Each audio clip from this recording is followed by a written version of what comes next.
Chief Meteorologist James Sahara and Storm Track 8 weather. Welcome back here to News 8 at 11. Time to plan out your afternoon forecast, maybe also your evening forecast too. Yeah, I think it's a good idea. For especially Eagle Eye. us two. Yeah, Eagle Eye looks a little gloomy out there. Let's go and check out that Eagle Eye. Eagle Eye. It's okay, yeah, but we are noticing some more clouds rolling on in, and that may be the next sign of our next chance for raindrops out there too. But it's been so far so good this morning. It's been pretty decent out there.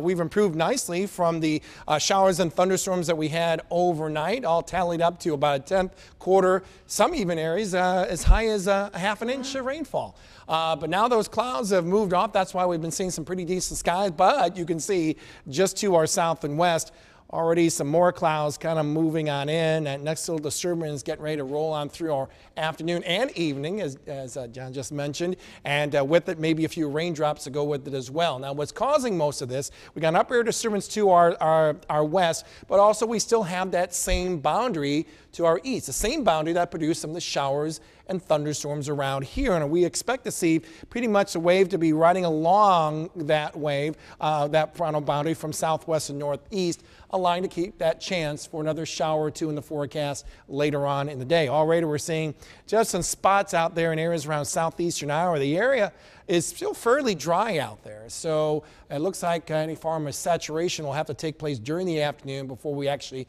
see those raindrops make its way down to the ground. Let's go and take a look at our future track and kind of verify this. It's going to be mainly right along the river and points east, where that boundary is located, where the better chance for these spotty showers will be taking place. And it looks fairly light too, no worse than a tenth of an inch I see. But nonetheless, that chance for some wet weather will be developing later on this afternoon and yes, even heading into the evening hours.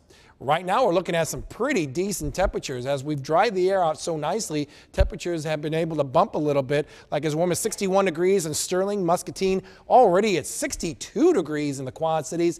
56 over in Kewaunee, 58 in Galena. Burlington right now, you're reporting a temperature of 59 degrees. So how will our temperatures look heading into the afternoon? Well, I think they may bump up maybe a couple of more degrees, and then that should be the daytime high. Some areas actually might remain fairly steady. Monmouth will go about 64 for you.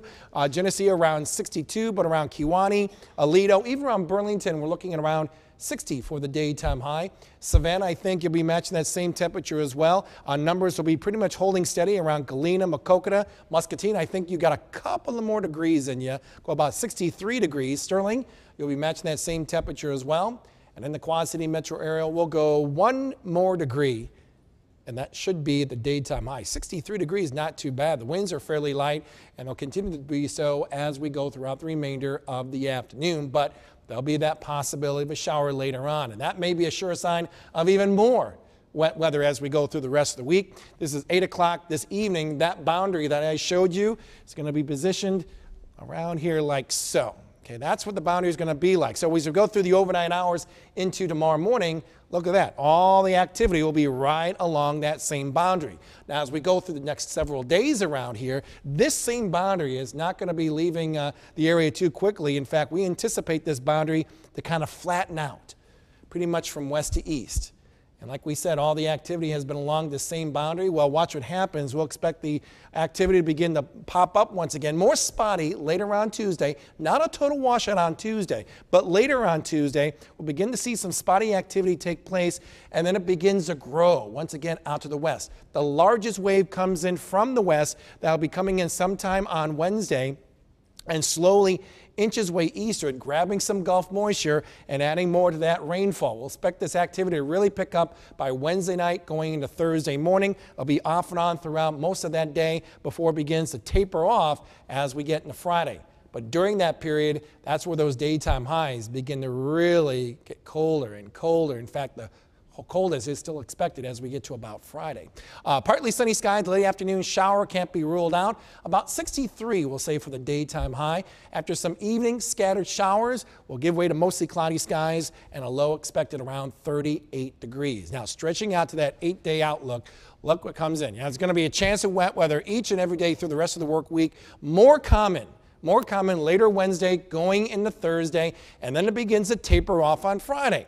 The only problem on Friday is temperatures may be cold enough that we may be talking about a light mix That four-letter word we don't like. Well, it could be seeing some light snow mixed on in. Of course, the track of whatever moisture is available is going to be something we'll keep a watch on. 41 degrees that day. Hey, but we do rebound nicely heading into the weekend, and right now, that weekend looks nice and dry. I'm always the optimist. I know, but even the good isn't that great right now, James. I know. I mean, everyone wants to go back to yesterday's weather.